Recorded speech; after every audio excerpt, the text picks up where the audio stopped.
ভালোবেসে এক যুবককেই বিয়ে করলেন আপন তিন বোন।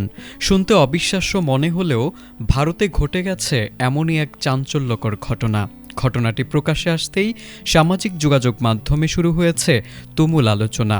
গত 17 জুলাই ভারতের উত্তরপ্রদেশের আমরোহা জেলার একটি স্থানীয় মন্দিরে হিন্দু রীতি মেনে 3 বোন একসঙ্গে বিকাশ নামে এক যুবককে বিয়ে করেন। ভাইরাল হওয়া ভিডিওতে দেখা যায় 3 বোন বরের পাশে বসে আছেন আর বিয়ের সব আনুষ্ঠানিকতা শেষে বিকাশ 3 জনের সিঁথিতে সিঁদুর পরিয়ে দেন এবং 7 পাক ঘোরেন।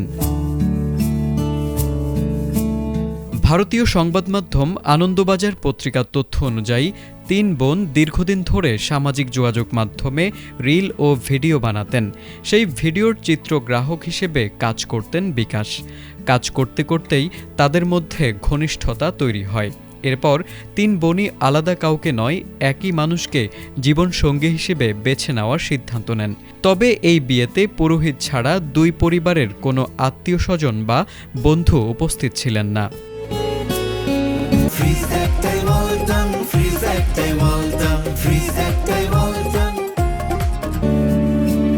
3 বোনের দাবি, ছোটবেলা থেকেই তারা সবকিছু একসঙ্গে ভাগাভাগি করে বড় হয়েছেন। তাই বিয়ের পর আলাদা হয়ে যাওয়ার চিন্তাই তাদের মানসিকভাবে ভেঙে দিচ্ছিল। বড় বোন জানান, একসময় তারা চরম হতাশ হয়ে আত্মহত্যার কথাও ভেবেছিলেন। পরে তারা সিদ্ধান্ত নেন আলাদা না থেকে একজনকেই সবাই বিয়ে করবেন।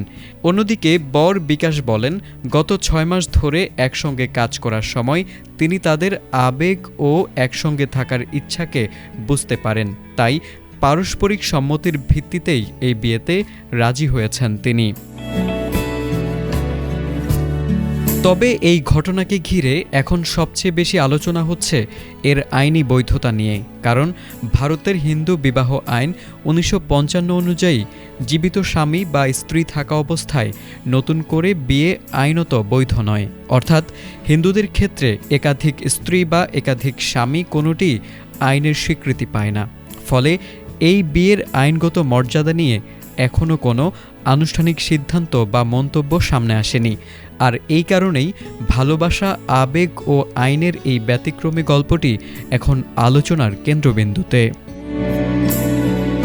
তারেক আজিজ, এটিএন বাংলা।